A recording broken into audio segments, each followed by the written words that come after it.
안녕하십니까. 반갑습니다. 소개 잘해주셔서 감사하고요. 좀 분에 걸맞지 않게 소개를 잘해주셔서 좀 당황스럽습니다. 오늘 제가 말씀드릴 주제는 또 전에 말씀해주신 것과 달리 좀 유전자, 좀 무거운 주제예요.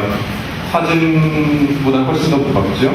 그래서 좀 잘못하면 여러분들께 되게 좋으시거나 그럴 수가 있을 것 같아요. 그래서 제가 준비를 하면서도 굉장히 좀 가볍게 하려고 많이 노력을 했고요. 그래도 제가 드리는 메시지는 굉장히 심플합니다. 제가 뭐 연구한 지 얼마 되지 않았지만 제가 그래도 나름대로 지식의 어떤 최전선에서 몇 년 공부하면서 나름대로 몇 년 후의 미래에 대해서 좀 생각을 해볼 수 있게 됐어요. 그래서 앞으로 미래가 어떻게 변할지 여러분들과 좀 같이 소통을 하고 싶었고요.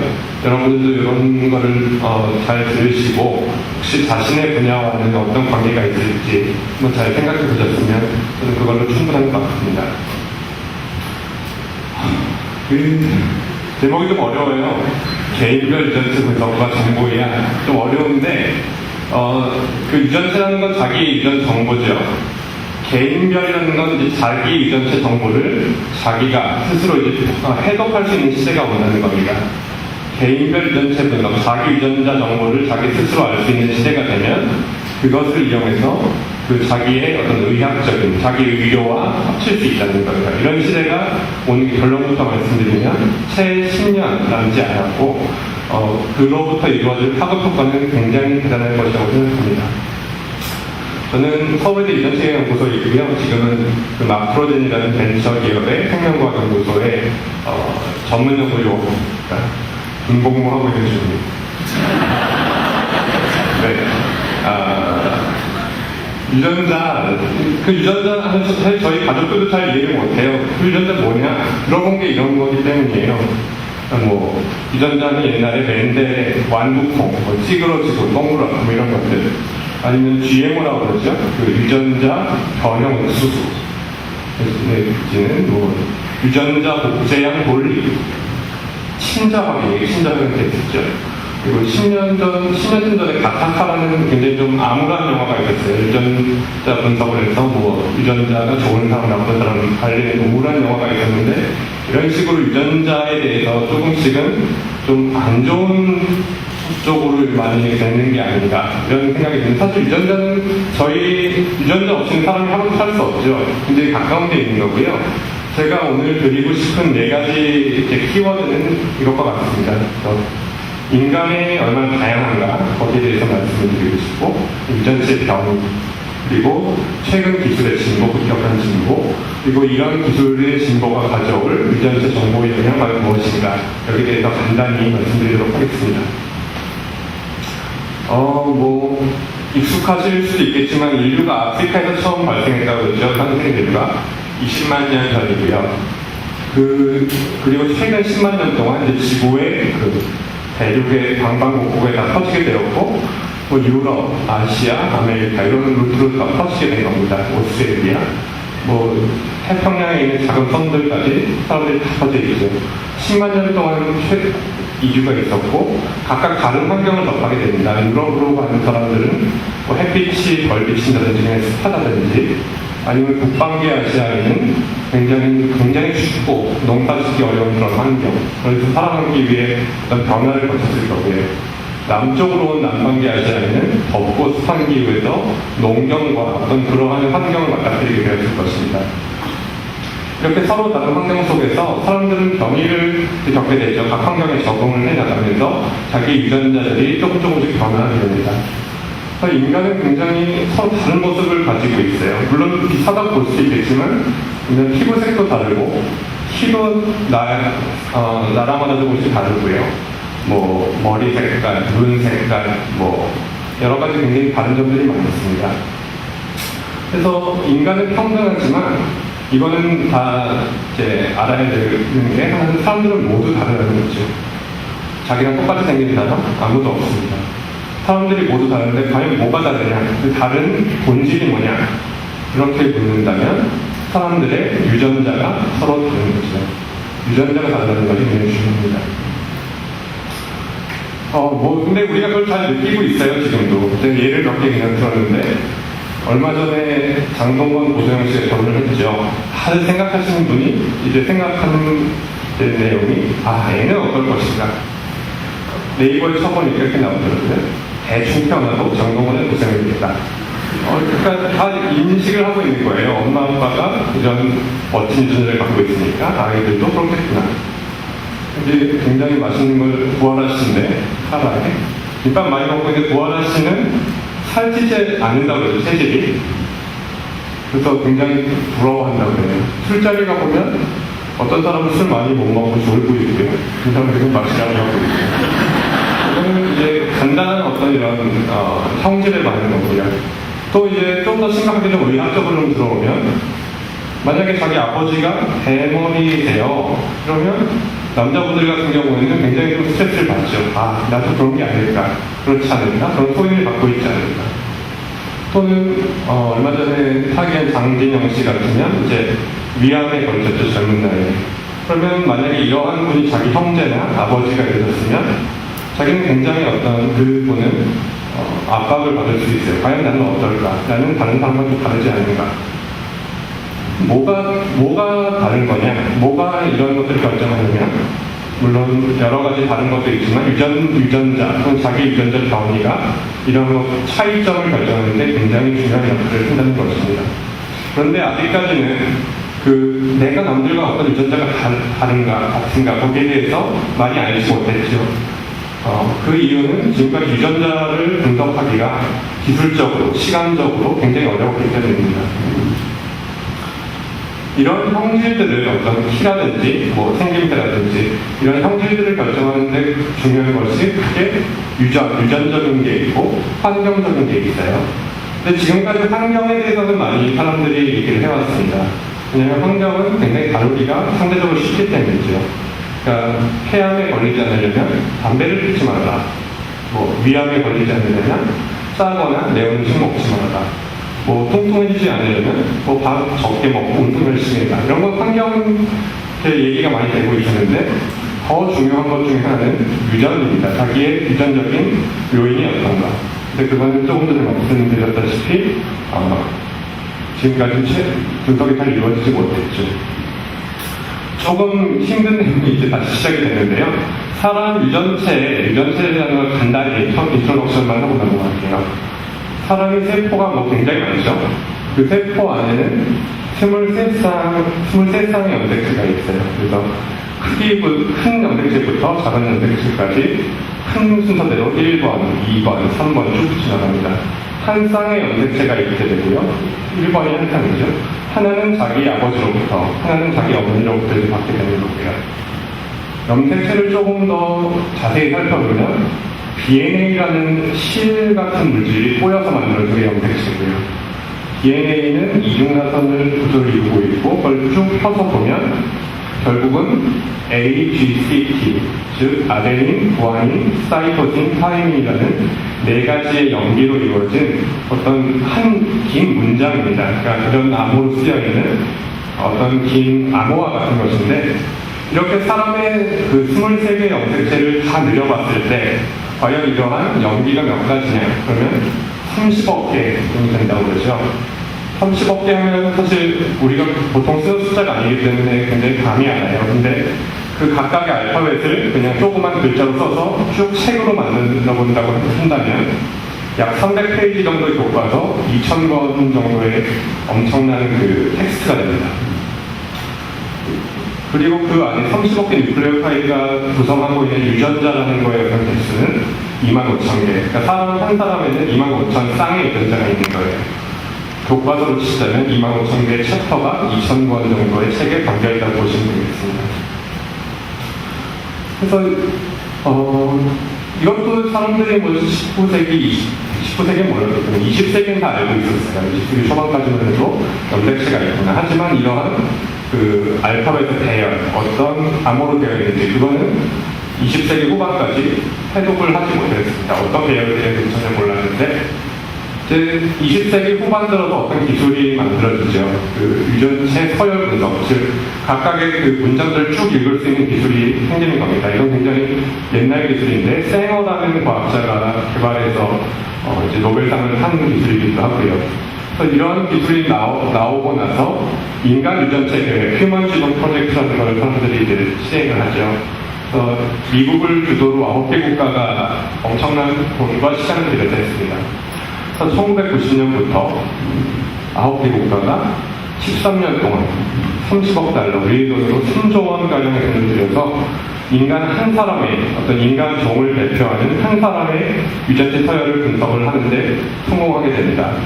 처음엔 성공할지 안 할지 몰랐지만 굉장히 노력을 많이 해서 성공을 하게 됐고, 그 성공한 게 네이처라는 잡지에 2001년에 잠깐 나오고, 아무튼 마지막에 성공한 2003년에 나오게 됩니다. 13년 동안 한 사람의 유전체를 결국 성공을 하게 된 거예요. 굉장히 큰 프로젝트였지만 이게 도대체 뭘 줄 수 있는가, 그 의견도 굉장히 많았습니다. 그럼 이렇게 30억 개가 있는데 과연 유전자가 서로 다르다고 하는데 뭐가 어떻게 다른 거냐, 굉장히 궁금하죠. 사람이 한 명 있고 침팬지가 있는데 서로 얼마나 비쌀 것인가, 사람들이 그냥 추측을 하기를 한 99% 비슷할 것 같다. 뭐 비슷하게 생겼잖아요. 그러면 사람끼리는 어떻게, 얼마나 차이가 날 것인가? 보통 99.9%가 같다고 일반적으로 이야기를 했습니다. 0.1%가 다르다는 거죠. 30억 개에 0.1%면 그런 알파벳으로 줬을 때 약 300만 개 정도의 차이가 있게 됩니다. 어떠한 변이가 있냐면 단일연기 다양성이, 우리말도 어렵지만 영어로는 SNP라고 해요. 싱글 뉴클레오타이드 폴리모르피즘이라고 하는데 이것이 0.1%의 변이를 가지고 있습니다. 그러니까 뭐냐면 저나 우리 김연아 선수나 마찬가지로 똑같이 대열을 가지고 있어요. A, G, C, T, G, C, C 나가다가 가끔 가다가 한 개씩 이렇게 틀리는 게 나타나는 거죠. 또 똑같이 나타나다가 또 어느 순간에 틀린 게 나타나고, 이런 게 서로 한 300만 개 정도 다르구나 사람들이 베이스를 했습니다. 최근에 더 밝혀지는 결과에 따르면 유전자 목태수 변이 또는 카피 넘버 베리에이션이 있다고 해요.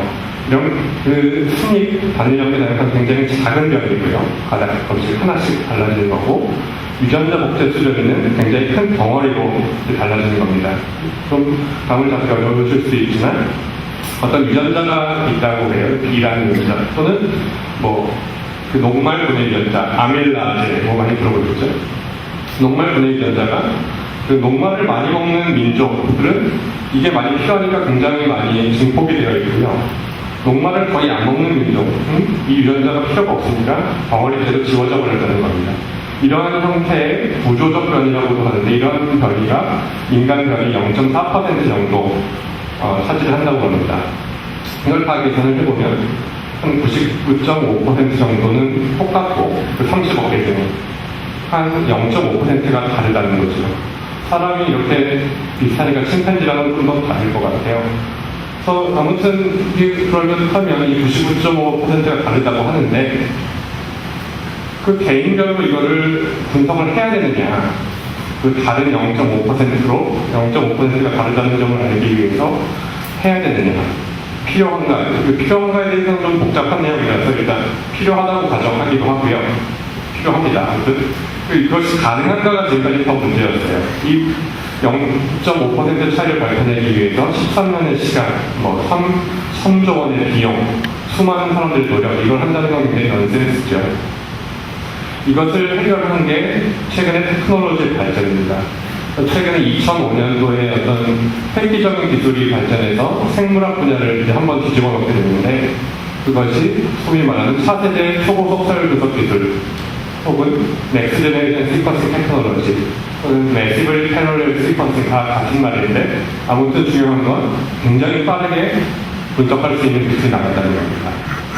그 9개 국가에서 13년 동안 했던 일을 이제는 슬라이드 글래스, 조그만 슬라이드 글래스 한 판에서 이제 할 수 있게 됐어요. 그래서 이런 이제 새로운 기술이 등장을 하게 되었고, 이것이 나오고 보니까 굉장히 분석이 쉬워졌다는 거예요. 그래서 기술의 진보가 굉장히 중요한데 대규모 연구팀에서 하던 일을 이제는 저희 연구소 같은 조금 아주 작진 않지만 그래도 그런 컨소시엄 형태가 아니라 한 실험실 단위로 할 수가 있게 되었고요. 더 중요한 건 시간이 13년 정도 걸렸다고 했죠. 물론 이제 단순 비교하기 쉽지 않은데 최근에는 한 달 이내에 아주 노력을 하면 2주, 1주에서도 하게 1주만 해도 한 사람의 썰을 분석을 할 수 있게 됐어요. 속도는 100배 이상 이제 빨라진 거고요. 비용은 옛날에 3조 원 들었는데 그때가 이제 90년대 중반이었습니다. 2000년대 초반에는 이제 300만 불, 죄송합니다. 3억 불이죠. 3억 불이면 우리 돈으로 3천억 원 하다가 이 차세대 초고 속탄 분석법이 나오면서 굉장히 비용이 줄어들게 됩니다. 2007년에는 여기 보면 100만 불이죠. 100만 불 10억 원이고요. 2008년에 50만 불 5억 원.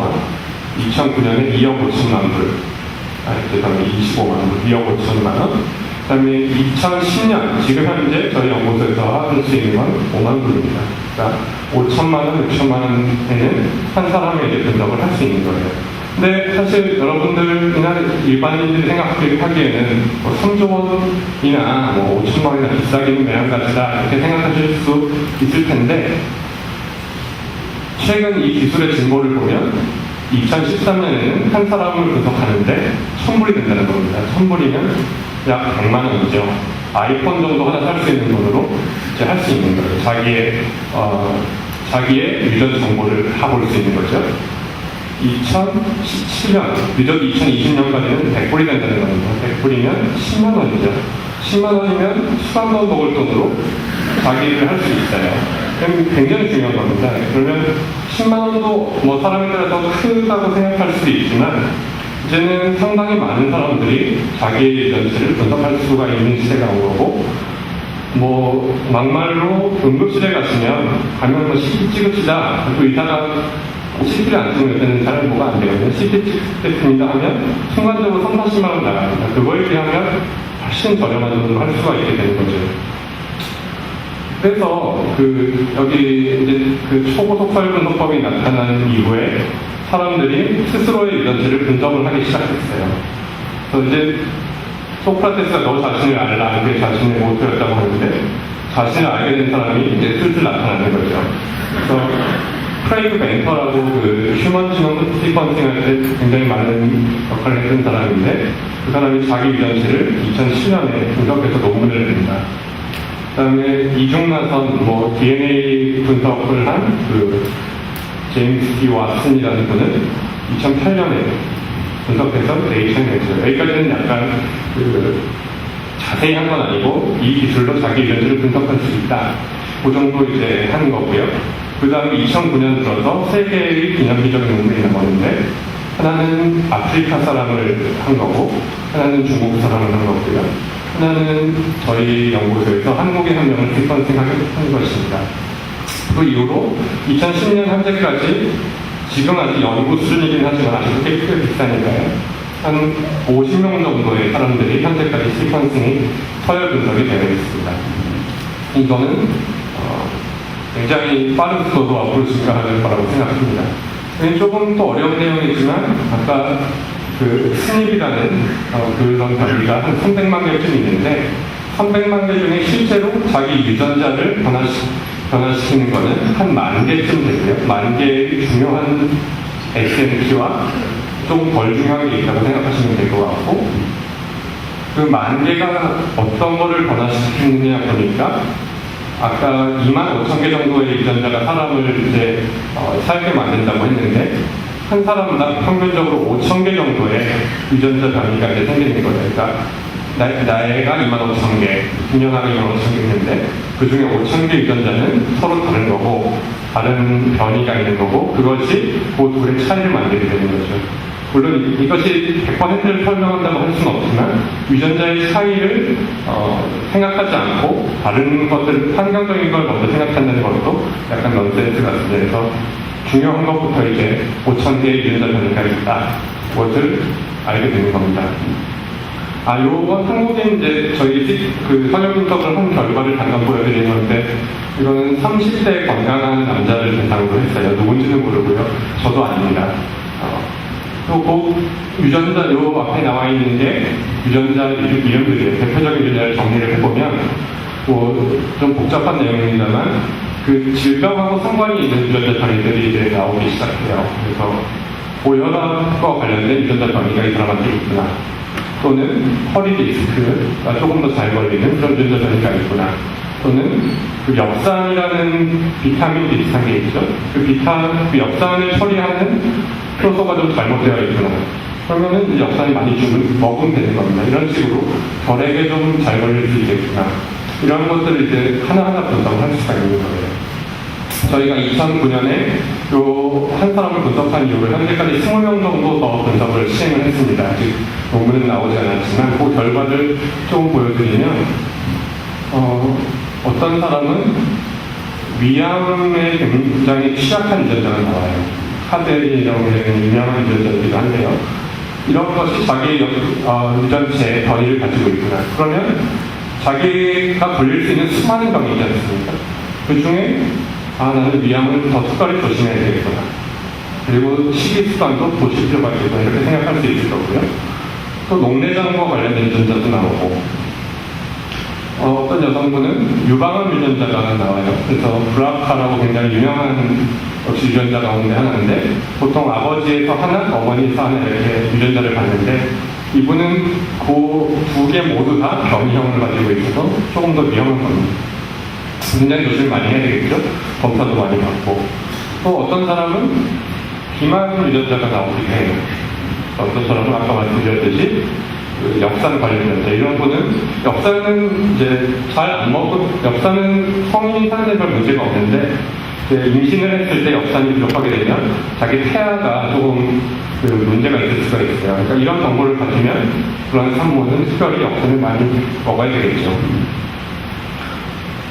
그래서 이제 자기의 유전체를 쉽게 분석할 수 있는 시대가 오고, 이것이 의학과 퓨전이 되면 유전체 정보의학이 되는 겁니다.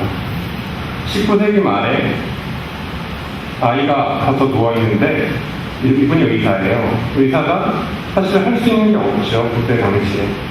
그냥 환자 청진을 해보든지 이런 것밖에 할 게 없는데, 최근엔 좀 나아졌습니다. 최근에 영상의학이 발전했고요. CT, MRI 이런 것들이 발전을 했고, 또 혈액 검사를 할 수 있죠. 피 검사 쉽게 할 수 있고, 또한 마취를 할 수 있기 때문에 수술도 할 수 있고요. 최근에 많이 좋아졌지만, 그래도 아직까지 확실하게 이 사람이 어떻다, 이 사람이 어떻다 하는 건 별로 아직까지도 없는 상황이에요. 한계가 있고, 어떤 의사가 환자를 함에 있어서 가족력도 쓰고요. 가족력이 뭡니까? 가족력이 아버지가 어떻다, 어머니가 어떻다. 그러니까 자기 의사가 판단을 내리는데, 지금은 어떤 확률적인 개념으로 갖고 있는 거예요. 이 사람이 이러하니까 이러한 질병이 될 확률이 굉장히 높겠구나. 근데 이제 이걸 유전체 분석이 가능해지면 그 사람의 어떠한 정보를 실질적으로 줄 수 있게 되는 겁니다. 아버지가 위암에 가족력을 가지고 있다. 그것이 나한테 유전이 됐을 수 있지만 안 됐을 수 있죠. 이런 것들을 이제 확실히 알 수 있는 시대가 오는 거고, 또 자기가 예를 들어서 암에 걸렸다고 생각해 봅시다. 어떤 간암에 걸렸다. 근데 항암제를 A, B, C, D 쓸 수 있는데 어떤 게 들을지 몰라요. 이런 상황에서 유전체 분석을 하면 그 암세포와에 잘 듣는 어떤 그 약을 곧바로 어떤 유전체 정보를 가지고 결정해서 쓸 수가 있는 거죠. 그러니까 굉장히 지금 이런 유전체를 분석하는 단가가 싸지고 필요성은 값이 떨어지면서 올라가기 때문에 앞으로는 그 유전체 정보의학의 시대가 올 것입니다. 실제로 이러한 움직임이 미국에서부터 나타나고 있습니다. 지금 이거는 유전체 전체를 분석하는 건 아니고 간이 검사 정도의 수준인데, 패스웨이 지노믹스, 23andMe, 네비제닉스, 디코드 이런 회사와 같은 상업적인 회사들이 이제 몇 가지의 간단한 유전자 분석을 해주고 있어요. 시간은 한 달, 한 $1,000 내외에 해주고 있는 상황이고요. 앞으로는 포털에서는 이제 네이버, 네이버에 얘기를 해버렸네. 그 포털에서는 의료 상담을 해주지 않습니다. 이제는 이제 이런 포털에서 자기 유전자를 물어보면 답변해주는 시대가 올지도 모르고요. 그 다음에 자기의 유전자 정보를 이런 스마트폰으로 연결해서 최신의 결과를 맞춰보면서 하는 시대가 올 거고, 약도 지금은 똑같은 약 쓰죠. 예를 들어서 어디 아프면 무슨 약이 있는데 자기에게 맞는 약을 쓸 수 있고, 이것이 값싸게 빨리 자기 유전자를 분석할 수 있기 때문에 가능해지는 일입니다. 이런 시대가 저도 사실 공부를 하기 전까지는 올 줄 몰랐어요. 근데 공부를 해보면 해볼수록 제가 드는 생각이 제 유전자를 스스로 분석해보고 싶다. 그러니까 어느 정도 필요성이 많이 높아지고 있다는 이야기죠. 저희 연구소 분들 말씀드리겠습니다. 저희 교수님 서정선 교수님, 서울의대 교수님이고, 저희 김조현 교수님도 같이 일하고 있고, 저희 연구팀은 이제 어떻게 하면 사람의 유전체 변이를 조금 더 쉽고 빠르고 값싸게 할 수 있을까 하는 연구를 하고 있고요. 저희 협력하고 있는 콜래보레이터들입니다. 그리고 저희 아내한테 감사 말씀드리고 100일 된 아들 주지호군에게도 감사를 드립니다. 왜 감사를 드리냐면 제가 이 친구 아무튼 생각을 해보면 평생 살면서 유전체 분석을 할 것 같아요. 그래서 그런 면에서 굉장히 좀 세대 차이를 느낀달까요? 그런 생각을 하게 됩니다. 여기 계신 여러분들도 제 생각에는 상당수가 분석을 곧 받게 되지 않을까 생각하고, 마지막으로 그러한 1년에 한 100만 명 정도가 이런 분석을 받는다 하면 생길 시장이나 새로운 산업에 대해서는 여러분들이 잘 한번 생각을 해보시면 큰 도움이 될 것 같습니다. 발표해 주셔서 감사합니다.